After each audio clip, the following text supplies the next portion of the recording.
आळंदीमध्ये माऊलींच्या दानपेटीवर सेवेकऱ्यांनीच डल्ला मारल्याचा धक्कादायक प्रकार समोर आलाय। विशाल वारुळे नावाच्या सेवेकऱ्याच्या घरात 4.5 लाख रुपये सापडले आहेत। सीसीटीव्ही फुटेजमध्ये हे सगळं प्रकरण समोर आलं। दानपेटीतील रक्कम जमा करताना विशाल हातचलाखी करायचा आणि एका पिशवीमध्ये नोटा भरायचा। गेल्या 3 महिन्यापासून त्याचा उद्योग सुरू होता असा अंदाज वर्तवला जातोय। मंदिरामधील हार घरी घेऊन जाण्याच्या बहाण्याने विशाल हा रोकड घरी न्यायचा हे उघड झालंय।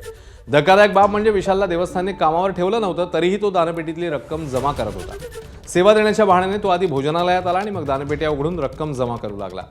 पण देवस्थानला याबाबत कल्पना नव्हती का? आर्थिक गोष्टी हाताळण्यासाठी देवस्थानने विश्वासातल्या व्यक्तीची नेमणूक का केली नाही, असे अनेक सवाल या निमित्ताने उपस्थित होत आहेत।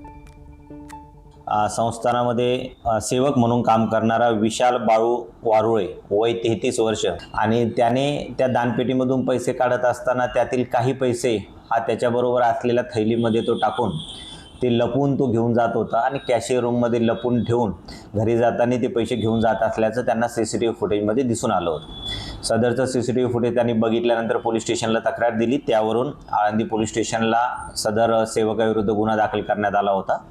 काल रात्री आम्ही त्याला गुन्ह्यामध्ये अटक करून त्याचा पुढील तपास चालू आहे। एबीपी माझा, उघडा डोळे बघा नीट।